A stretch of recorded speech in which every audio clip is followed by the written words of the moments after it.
അനുഗ്രഹിക്കപ്പെട്ട നല്ല സമയത്തിനായി ഞാൻ ദൈവത്തെ സ്തുതിക്കുന്നു, സ്തോത്രം ചെയ്യുന്നു. ദൈവവചനം ശ്രവിച്ചുകൊണ്ടിരിക്കുന്ന എല്ലാ ദൈവമക്കൾക്കും വീണ്ടും വരാമെന്ന് അരുളി ചെയ്തവനായ കർത്താവായ യേശു ക്രിസ്തുവിൻ്റെ ധന്യനാമത്തിൽ ഞാൻ എൻ്റെ സ്നേഹവന്ദനം അറിയിക്കുന്നു. ഇന്നത്തെ അല്പസമയത്തെ ചിന്തയ്ക്കായി ഉൽപ്പത്തി പുസ്തകം 22-ാം അധ്യായം 1-2 വാക്യങ്ങൾ നമുക്ക് വായിക്കാം.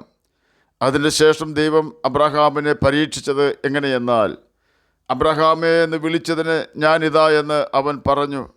അപ്പോൾ അവൻ, നിൻ്റെ മകനെ, നീ സ്നേഹിക്കുന്ന നിൻ്റെ ഏകജാതനായ ഇസ്ഹാക്കിനെ തന്നെ കൂട്ടിക്കൊണ്ട് മോറിയ ദേശത്ത് ചെന്ന് അവിടെ ഞാൻ നിന്നോട് കൽപ്പിക്കുന്ന ഒരു മലയിൽ അവനെ ഹോമയാഗം കഴിക്കുക എന്ന് അരുളി ചെയ്തു.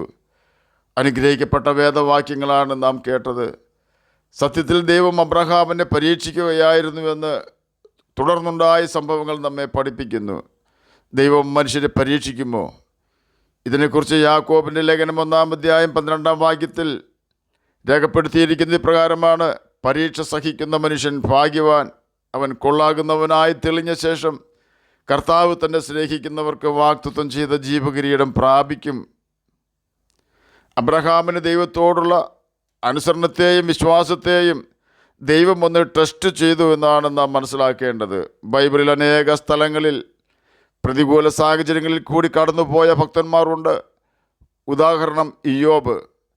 ദൈവം ഇയ്യോബിനെ പരീക്ഷിച്ചതല്ലായിരുന്നു, പിശാചിൻ്റെ മുമ്പിൽ ഇയ്യോബിൻ്റെ ദൈവഭക്തി വെളിപ്പെടുത്തുവാൻ ദൈവം സാത്താനെ അനുവദിച്ചു എന്നേ ഉള്ളൂ. ഇതുപോലെ ദൈവം പലപ്പോഴും പല വ്യക്തികളുടെയും ദൈവാശ്രയവും ദൈവഭക്തിയും വെളിപ്പെടുത്തുവാൻ ഇഷ്ടപ്പെടുന്നു. എന്നാൽ ഇയ്യോബിനെ പോലെ നമുക്ക് പിടിച്ചു നിൽക്കുവാൻ സാധിക്കുകയില്ല എന്ന യാഥാർത്ഥ്യം യേശു തൻ്റെ ഐഹിക ജീവകാലത്ത് താൻ അനുഭവിച്ച പ്രതികൂലങ്ങളിൽ കൂടി മനസ്സിലാക്കിയതിനാലാണ് യേശു പഠിപ്പിച്ച കർത്തൃ പ്രാർത്ഥനയിൽ പരീക്ഷയിൽ ഞങ്ങൾ ഉൾപ്പെടുത്തരുതേ എന്ന പ്രാർത്ഥന ഉൾപ്പെടുത്തിയത്. പത്രോസിന് കോതമ്പ് പോലെ പാറ്റിക്കളയുവാൻ സാത്താൻ യേശുവിനോട് അനുവാദം ചോദിച്ചു. എന്തിനു വേണ്ടിയാണ് അനുവാദം ചോദിച്ചത്? പത്രോസിൻ്റെ വിശ്വാസത്തിൽ നിന്നും അവന് തള്ളിക്കളയണം. ഇതായിരുന്നു സാത്താൻ്റെ തന്ത്രം. എന്നാൽ യേശു പത്രോസിന് വേണ്ടി പ്രാർത്ഥിച്ചു. ദൈവം നമ്മെ ടെസ്റ്റ് ചെയ്യുന്നത് ഒരു പ്രത്യേക രീതിയിലായിരിക്കും. ദൈവത്തിന് നാം കൊള്ളാകുന്നവരാണോ എന്നാണ് ദൈവം ടെസ്റ്റ് ചെയ്യുന്നത്. അതിനുദാഹരണമായി പറഞ്ഞാൽ, പുറപ്പാട് പുസ്തകം 16-ാം അധ്യായം 4-ാം വാക്യത്തിൻ്റെ മധ്യഭാഗം ശ്രദ്ധിച്ചാൽ നമുക്ക് മനസ്സിലാക്കുവാൻ കഴിയും. അതിപ്രകാരമാണ്: ജനം എൻ്റെ ന്യായപ്രമാണം അനുസരിക്കുമോ ഇല്ലയോ എന്ന് ഞാൻ അവരെ പരീക്ഷിക്കേണ്ടതിന് അവർ പുറപ്പെട്ട് ഓരോ ദിവസത്തേക്ക് വേണ്ടത് അന്നന്ന് പെറുക്കിക്കൊള്ളണം.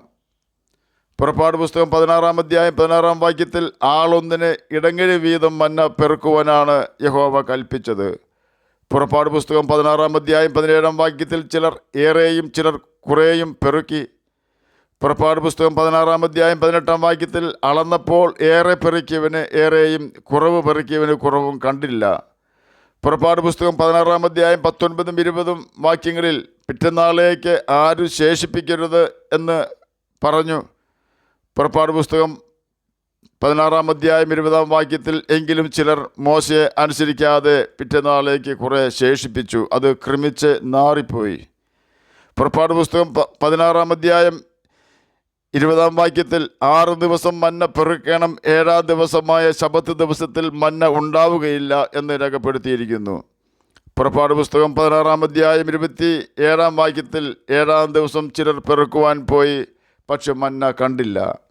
പുറപ്പാട് പുസ്തകം 16-ാം അധ്യായം 28-ാം വാക്യത്തിൽ, അപ്പോൾ യഹോവ മോശയോട്, എൻ്റെ കൽപ്പനകളും ന്യായപ്രമാണങ്ങളും പ്രമാണിപ്പാൻ നിങ്ങൾക്ക് എത്രത്തോളം മനസ്സില്ലാതിരിക്കും? ചെറുതോ വലുതോ ആയ പ്രമാണങ്ങൾ നമുക്ക് തന്നാൽ നാം അത് അനുസരിക്കുമോ ഇല്ലയോ എന്ന് നോക്കിക്കൊണ്ടിരിക്കുന്നവനായ ഒരു ദൈവമാണ് നമുക്കുള്ളത് എന്ന് നാം മനസ്സിലാക്കണം. അത്യല്പത്തിൽ നാം വിശ്വസ്തരാണോ എന്ന് ദൈവം നോക്കിക്കൊണ്ടിരിക്കുകയാണ്. ഇങ്ങനെയാണ് ദൈവം നമ്മെ ടെസ്റ്റ് ചെയ്യുന്നത്. ഒരിടങ്ങഴി ഒരാൾക്കൊരു ദിവസം പെറുക്കുവാൻ പറഞ്ഞപ്പോൾ ഒത്തിരി വാരിക്കൊണ്ടുവന്നു. അളന്നപ്പോൾ ഒരിടങ്ങഴി മാത്രമേ ഉണ്ടായിരുന്നുള്ളൂ. പിറ്റന്നാളേക്ക് ശേഷിപ്പിക്കരുതെന്ന് പറഞ്ഞപ്പോൾ ശേഷിപ്പിച്ചു. അത് ക്രമിച്ച് നാറിപ്പോയി എന്ന് രേഖപ്പെടുത്തിയിരിക്കുന്നു. 7-ാം ദിവസം പെറുക്കുവാൻ പോകരുതെന്ന് പറഞ്ഞപ്പോൾ പെറുക്കുവാൻ പോയി, മന്ന ലഭിച്ചില്ല. ചെറിയ കൽപ്പനകളാണിതെല്ലാം. നാം അത് അനുസരിക്കുമോ ഇല്ലയോ എന്ന് ദൈവം ടെസ്റ്റ് ചെയ്യും.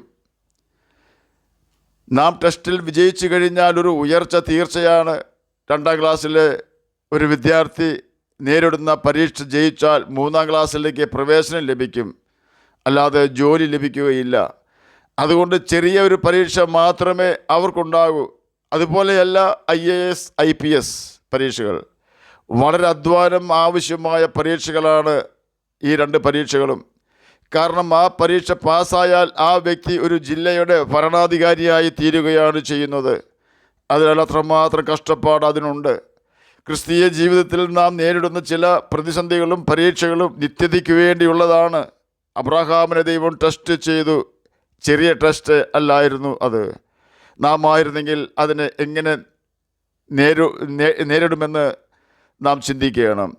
എന്നിരുന്നാലും ദൈവം അബ്രഹാമിനോടും നമ്മോടും ആവശ്യപ്പെടുന്നത് ഒന്ന് തന്നെയാണ്: നീ സ്നേഹിക്കുന്നതിനെ യാഗം കഴിക്കുക. മത്തായി എഴുതിയ സുവിശേഷം 10-ാം അധ്യായം 36 മുതൽ 39 വരെയുള്ള വാക്യങ്ങളിൽ കൂടി അത് തന്നെയാണ് യേശു കർത്താവ് നമ്മോടും പറയുന്നത്. തന്നെത്താൻ ത്യജിച്ച് തൻ്റെ ക്രൂശെടുത്ത് എന്നെ അനുഗമിക്കാത്തവന് എൻ്റെ ശിഷ്യനായിരിക്കുവാൻ കഴിയുകയില്ല. ദൈവവചനം വായിക്കുന്നതിനും അത് അനുസരിക്കുന്നതിനും ആത്മാർത്ഥമായി നാം ശ്രമിക്കുന്നുണ്ടെങ്കിൽ നിശ്ചയമായും നാം ഈ മരണയോർദാൻ കടന്ന് നിത്യതയിൽ ദൈവത്തോടൊപ്പം വസിക്കും. നാം സ്നേഹിക്കുന്ന സകലത്തെയും നാം തന്നെ ക്രൂശിൽ വെച്ച് ആണി അടിച്ചുകൊണ്ട് യാഗം കഴിക്കുവാനായാണ് നമ്മുടെ ക്രൂശെടുത്ത യേശുവിൻ്റെ പിന്നാലെ ചെല്ലുവാൻ കർത്താവായ യേശു ക്രിസ്തു ആവശ്യപ്പെടുന്നത്. അല്ലാതെ മരക്കുരിശെടുത്തുകൊണ്ട് നടക്കുവാനല്ല. ദൈവം തന്ന ഈ പുതിയ ദിവസത്തിൽ യേശുവിനേക്കാൾ കൂടുതൽ മറ്റെന്തിനെങ്കിലും നാം സ്നേഹിക്കുന്നുണ്ടോ? നാം തന്നെ അത് ശോധന ചെയ്യണം. നമ്മെ സ്നേഹിച്ച് നമുക്ക് വേണ്ടി തന്നെ ഏൽപ്പിച്ചു കൊടുത്ത,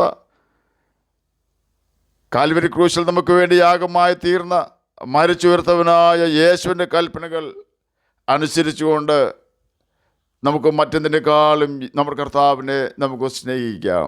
അവനാണ് നമുക്ക് വേണ്ടി സകല കഷ്ടതയും സഹിച്ചവൻ. നാം അവനേക്കാൾ കൂടുതൽ മറ്റാരെ സ്നേഹിച്ചാലും നമുക്ക് ആ സ്നേഹം തിരിച്ച് ലഭിക്കുകയില്ല. എന്നാൽ നാം മറ്റെന്തിനേക്കാളും കൂടുതൽ കർത്താവായ യേശു ക്രിസ്തുവിനെ സ്നേഹിച്ചാൽ നിശ്ചയമായും നമ്മെ വെറുക്കുവാൻ ആഗ്രഹിക്കുന്നവർക്ക് പോലും നമ്മെ വെറുക്കുവാൻ കഴിയുകയില്ല. കാരണം കർത്താവായ യേശു ക്രിസ്തു സകല ഹൃദയങ്ങളെയും ഒരുമിപ്പിക്കുന്നവനാണ്. ആകയാൽ നമുക്ക് അവൻ്റെ കൽപ്പനകൾ പ്രമാണിച്ച് അവനെ സ്നേഹിക്കുകയും നിത്യജീവൻ അവകാശികളായി തീരുകയും ചെയ്യാം. അതിന് കർത്താവ് നമ്മെ സഹായിക്കട്ടെ എന്ന് പ്രാർത്ഥിച്ചുകൊണ്ട് ഞാൻ എൻ്റെ വാക്കുകളിൽ നിന്ന് വിരമിക്കുന്നു. നമുക്ക് പ്രാർത്ഥിക്കാം. ഞങ്ങളെ സ്നേഹിക്കുന്ന സ്വർഗീയ പിതാവേ, നല്ല വചനത്തിനായി അങ്ങേ സ്തുതിക്കുന്നു, സ്തോത്രം ചെയ്യുന്നു. എന്നെ കേൾക്കുന്ന ഏതെങ്കിലും പ്രിയപ്പെട്ടവർ സമാധാനമില്ലാതെ ആയിരിക്കുന്നെങ്കിൽ അങ്ങ് അവർക്ക് സമാധാനം നദി പോലെ ഒഴുക്കി കൊടുക്കണമേ. രോഗത്താൽ ഭാരപ്പെടുന്നവർക്ക് രോഗസൗഖ്യം കൊടുക്കണമേ.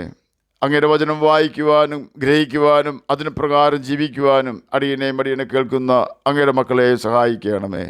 പ്രാർത്ഥന കേട്ടതിനായി സ്തോത്രം. യേശുവിൻ്റെ നാമത്തിൽ തന്നെ ആമേൻ. കർത്താവ് എല്ലാവരെയും അനുഗ്രഹിക്കട്ടെ. സ്തോത്രം.